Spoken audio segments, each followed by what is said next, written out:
people! Welcome back to my channel. It's your Mama Sam para sa ating chika update ngayong umaga. Hola, hola, amigo, amiga, kumare at kumpare. Sana lahat kayo ay okay na okay ngayong Monday. So, eto na nga. My gosh, pag-usapan natin ngayon. Ano nga ba at kamustang na nga ba ang laban ng ating pambato dito sa Miss World? Oh my gosh, this is it guys. So, may laban ba? Yes! But before anything else, hello Philippines and hello beautiful people! Mabuhay! Kamusta kayong lahat? Sana lahat po kayo ay okay at safe ngayong araw na ito. At syempre sa lahat naman ng mga bago nating subscribers dyan, hello po sa inyo lahat. Maraming salamat guys sa pag-subscribe ninyo. Syempre dito sa channel ko at syempre sa lahat naman ng makasolid na makamamasam dyan na laging tumututok dito araw-araw, lagi-lagi. Maraming salamat guys sa inyong lahat. Syempre usapang Miss World tayo ngayon. So ito na nga, grabe. Ang ating pambato ay nandyan na sa Miss World. At ayun na nga, nagsisimula na magpaandar ang ating pambato. Eksena talaga si Asia Rose Simpson. So, mula sa kanyang departure, nakita naman natin yung kanyang departure na suot, di ba? Ang bongga, ang winner. And then, ayun, prepared ang lola mo. And then, hanggang sa dumating na nga siya diyan sa Vietnam, kung saan naman ay yung naka-color green siya, ay masasabi ko ang winner din, ang bongga ay, nako, ex-senadora. And then, of course, ngayon ay nasa Vietnam na siya. Ang masasabi ko, tamang-tama ang kanyang dating. So, doon sa pagpunta ng hotel, nagpalit siya. Imaginein mo, nakatatlong palit kagad siya nung unang araw pa lang. So, yon. Pero syempre, yung kanyang hair, laging nakataas pa din at hindi niya pa binababa. And then, sa kanyang pagpunta dyan sa Vietnam, naramdaman ko yung determination niya.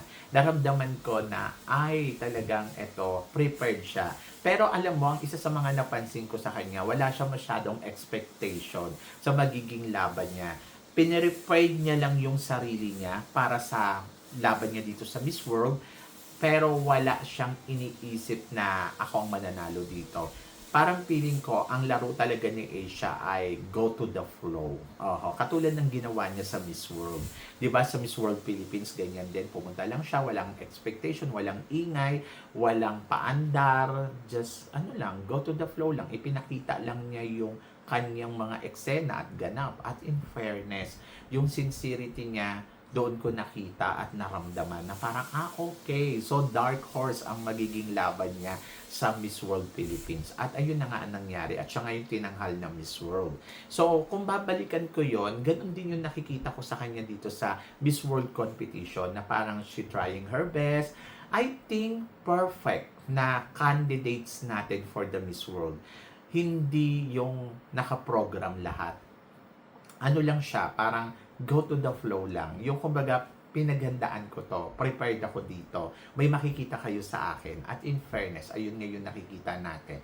Ang maganda dito kay Asia, I think she's total package. Kasi bukod dun sa may beauty, body, and brain, total package talaga siya. Meron siyang beauty, meron siyang tinatawag na common sense, meron siyang sense of humors, ayun yung maganda sa kanya, hindi nakaprogram lahat, hindi yung tinrain lahat sa utak niya, kumbaga meron talaga siyang sariling puso na pwedeng ipakita sa kompetisyon ng Miss World. At ayun na nga, syempre excited ako para kay Asia Rose dahil alam ko na may ibubuga talaga siya dito sa competition. Sabing ganun, ako mamasam yung makeup ni Asia Rose, hindi naman ganun kabongga. To be honest, I think hindi lang natin napapansin masyado or masyado lang tayo nag-e-expect. Pero may mga pictures akong nakikita na mga video niya, maganda. Ang ganda ng mukha ni Asia at ang ganda ng mga style niya, makeup niya. So, hindi ko alam saan nanggagaling yun eh. Pero nakikita ko malakas at kakabog talaga si Asia dito sa Miss World. And then, tignan natin. Magtiwala kasi tayo doon sa progress niya. Magtiwala tayo sa proseso na ginagawa niya para masungkit ang corona ng Miss World. And then, of course, kung hindi tayo magtitiwala sa kanya, talagang wala. Magiging negative lang yung resulta. So, dapat dito, maging positibo tayo at hayaan natin si Asia Rose na gumalaw ng todo-todo. Bantay lang tayo. And then, of course, sa mga pangangailangan niya, like example, botohan or something, suportahan natin at tutukan natin, di ba? Kasi para maramdaman din ng organization na, ay, grabe ang suporta ng Filipino people. Ganon! And then, of course, ngayon ay, ano ba yung bagong update? Ang update dito ay roommate niya, si Vietnam. So, maganda ba to na roommate niya si Vietnam? To be honest ako, para sa akin, maganda na mayroon siyang good relationship sa pambato ng, syempre, host country, ang Vietnam. And then, magiging madali para kay Asia Rose na, alam mo yon na kumbaga parang, yung vibes ba na maging close silang dalawa ni Miss Vietnam. And then nakikita ng mga Vietnam people or ng mga Vietnamese, di bongga. So, mas susuportahan din nila si Asia, ganon. So, kailangan lang din naman matuto din naman ang Pilipino talaga, yung mga candidates natin na, alam mo yun, makibagay ng todo-todo sa mga katulad ng pambato ng Vietnam, hindi yung lagi na lang kay Thailand lang. Kailangan din, syempre, i-embrace mo din yung merong kultura dito sa Vietnam para mas nagiging madali. At yung suporta din nila, maibigay din sa mga kandidata natin. So, yun. So, yun nakikita ko tama na mag-roommate sila ni Vietnam, and then natutuwa ako dahil nakikita naman natin sa social media na talaga tinatry niyang bumuo ng good relationship dito kay Vietnam. And then kay Indonesia naman, naalala ko nga pala, si Indonesia nga pala, isa to sa mga nagsasabi na no, it's time for Indonesia na. Maganda yung pambato nila, kaya lang parang lumilevel ng Oppo Societa, drama, ganon, di ba? So, nagawa na yan ni Oppo Huwag nyo nang gayahin. So, ako parang feeling ko, ang advantage kasi ng pambato natin, yung unique niya. Yung pagiging unique, no?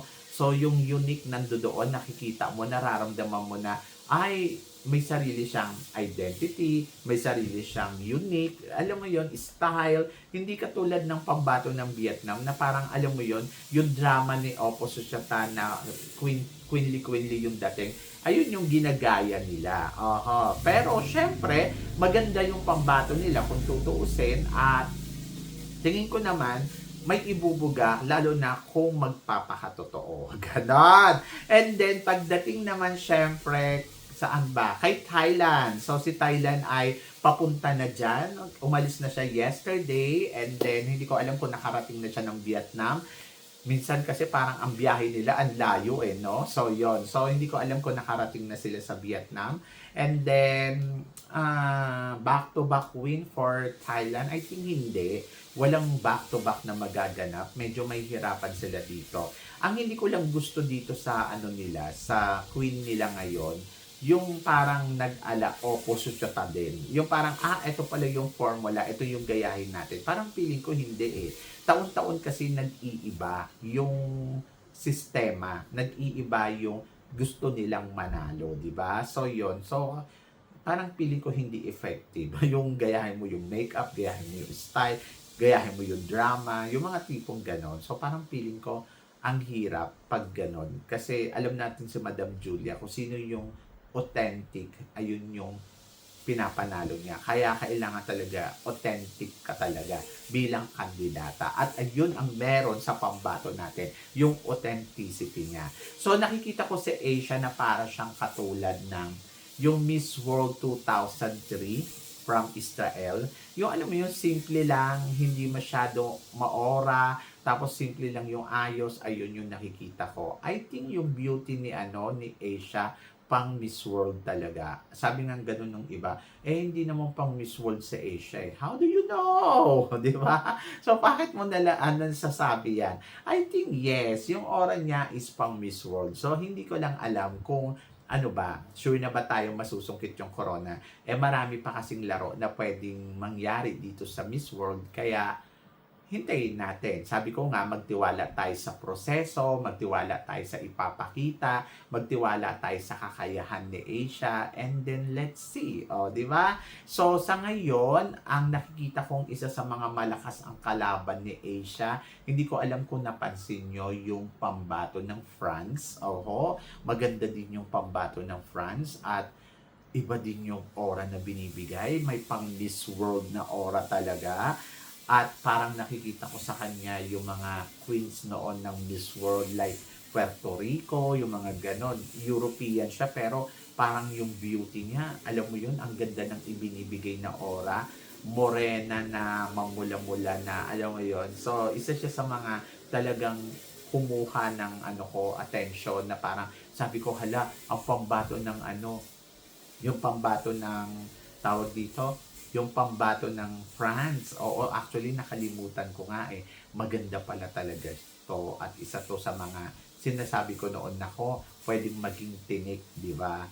But the rest wala pa. Siya pa lang yung nakikita ko. And then parang piling ko Indonesia, ayun, malakas din yung vibes ko na parang iba din yung ipinapakita niya. Pero syempre, iba din yung ipinapakita ang pagiging unique ni Asia Rose. So, ba't tignan natin? Siguro yung tiwala talaga, ibigay natin to. At tignan natin yung proseso niya sa pagkuha ng corona ng Miss World ngayong taon na to. So, ayun. So, sinasabi ng kadamihan, tingin ko daw ba makukuha na to ni Asia?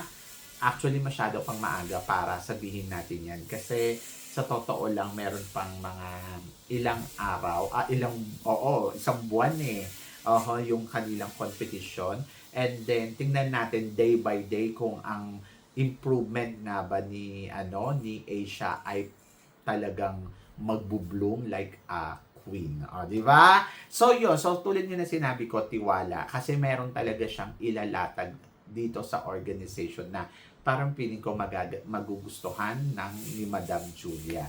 And then laban lang Philippines. Ipagdasal din natin, di ba? So, yon. So, kayo guys, ano guys ang masasabi ninyo dito sa mga pinag-uusapan natin ngayon? I-comment below mo yan para at least malaman ko naman kung ano naman ang chika mo dito sa mga tinatalakay natin. Syempre, maraming salamat po sa inyong lahat sa love and support na binibigay ninyo syempre dito sa channel ko. Sa mga hindi pa nakaka-follow at nakaka-subscribe, baka naman please don't forget to click like and subscribe my channel at i-click nyo na rin po ang notification bell to more updated syempre sa aking mga chika. Sabi ng ganon, always keep smiling and laban lang. So guys, hanggang dito na lang. Hanggang sa muli nating chikahan. See you tomorrow. Thank you guys.